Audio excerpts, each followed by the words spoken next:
Merhabalar sevgili arkadaşlar. Bugün sizlerle anneanne tarifimi paylaşacağım. Annem için annemler için yaparmış. Annem de bizim için yapardı. Ben de şimdi çocuklarıma yapıyorum. Gerçekten de çok faydalı. Mesela hastaysa bugün hazırlıyorsunuz, onu kullanıyorsunuz. İkinci güne hiçbir şey kalmıyor. Boğazdaki ağrıyı, ödemi söküp atıyor arkadaşlar. Bunun için evde hemen hemen herkesin evinde bulunan malzemeler bir de. Hem de çok lezzetli.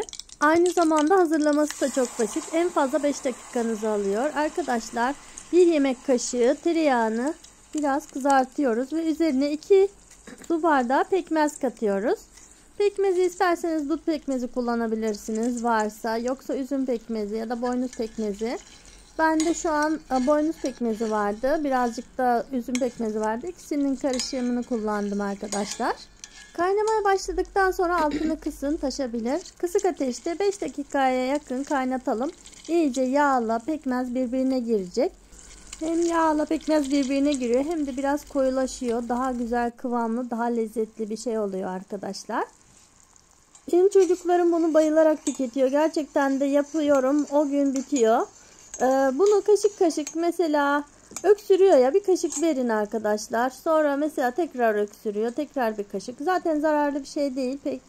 Pekmez çok faydalı bir şey. Özellikle çocuklarınız için. Hani ilaç yerine bunu kullanırsanız hem sağlığını, kemik sağlığı gelişir, kan olur, gelişimini sağlar. Hem de iyileşmiş olur. Öksürüğü, boğazdaki tahrişi önlüyor. Yağ yumuşatıyor. Pekmez güçlendiriyor. Hani kan veriyor. Kandaki mikroplarla savaşıyor. Üzerine şimdi bir de limon sıkacağız arkadaşlar. Yarım limon sıkacağız. Biliyorsunuz limon C vitamini gribe karşı zaten birebir. Üçü birleşince resmen bir Voltron oluşturuyor ve gerçekten de müthiş bir şekilde hem vücudumuzun ağrılarını alıyor, hem boğazımızdaki ağrıları alıyor. Hiçbir şekilde çok şükür yani ikinci güne bir şey kalmıyor. İlaca, antibiyotiğe, hiçbir şeye gerek kalmadan iyileşiyoruz. İyileşiyor benim çocuklar. Özellikle çocuklarıma gerçekten de bunu ben tükettiriyorum. Tavsiye ederim. Severek de tüketiyorlar. Ve gerçekten de faydasını görüyorum. Yarım limonu sıktık, karıştırıyoruz. Arkadaşlar benim limonum bol suluydu. Eğer siz daha çok isterseniz daha da çok sıkabilirsiniz. Hem vücudunuz için sağlıklı hem de keseniz için iyi. Çünkü bu aralar ilaçlar çok pahalı arkadaşlar. Antibiyotikler. Güç yetecek gibi değil. Ben hani antibiyotik almıyorum ama duyuyorum çevreden ne kadar pahalı olduğunu. Bu yüzden bunu denemenizi tavsiye ediyorum. Gerçekten de faydasını inşallah sizler de görürsünüz. Yaklaş anneciğim. Güzel mi? Hı hı. Hasta olunca öksüre çok iyi geliyor Muratcığım. Gel sen de.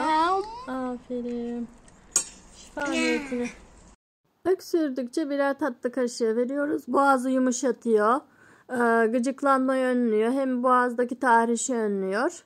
Elhamdülillah biz çok faydasını görüyoruz. Sizlere de tavsiye etmek istedim. İnşallah sizler de dener ve faydasını görürsünüz. Videolarımı faydalı buluyorsanız beğenmeyi, kanalıma abone olmayı unutmazsanız beni çok mutlu edersiniz. Bir dahaki videoda görüşmek üzere. Sağlıcakla kalın. Hoşça kalın.